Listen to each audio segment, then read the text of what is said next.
thinking back, this can be recent players, this can be guys farther down the line.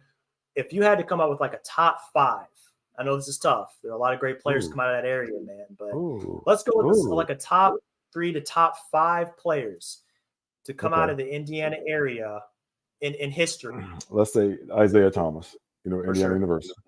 Let's go with Sean Kemp. We can go Glenn Robinson. Big dog. We can, definitely go big dog. All right, so you said Garland, Darius Garland, right? Mm-hmm. Love Darius Garland. You know who I like better than Darius Garland? Who's that? His father, Winston Garland. Okay. Going back a little bit. He played in the NBA. He was, he gave me a lesson I'll never forget when I played. So at the park, literally at the park playing. So, I mean, you can't go without saying Larry Bird. Let's just be real. That's just obvious.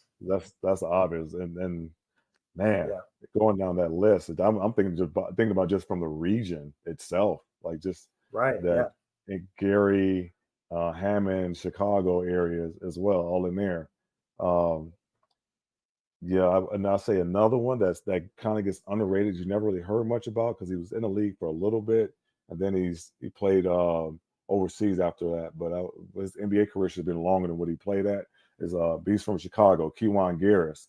He was the second all-time leading scorer at the University of Illinois. I don't know if you remember him, but all from that area and that region. So my top 5, I'll go back with Sean Kemp, Glenn Robinson, Larry Bird, Isiah Thomas, and I need a good 2 guard.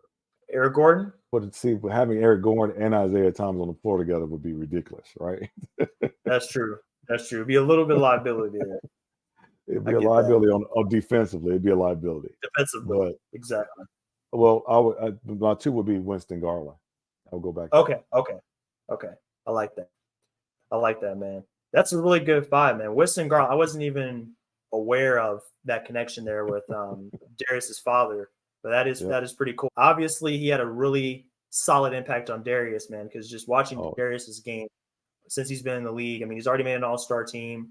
He's had some huge games, and that's another one of these small guards coming in that we talked about before. Just 6'1", somewhere in that area. Doesn't have a lot of size. I mean, he may be 190 as far as his weight, something like that. But I mean, he's just his touch is on point. His shot, he's got a really deep range on that 3-pointer. His handle, I will say, I think he's one of the top 10 players in the league when it comes to just that tight handle, just being able to navigate those tight spaces. Is just it's and money. Create out of them. And create out of those tight spaces. That's the one thing I always tell players. It means it's great. You make a great move. Now, how do you finish? $1 million move, 10-cent shot. Everybody's heard that. So, seeing him, his handles is tightly knitted. That's what I call it. Yeah, it's very tightly knitted, man. I mean, all them drills over the years, working with his dad and everybody else, have definitely paid dividends because he can finish with that floater, man. Like, amongst the trees, it doesn't phase him. He's ready. But then it goes back to what we talked about earlier. It goes back to the legacy. When you can be taught by better players, you become a better player. Learn from the best. That's how it goes.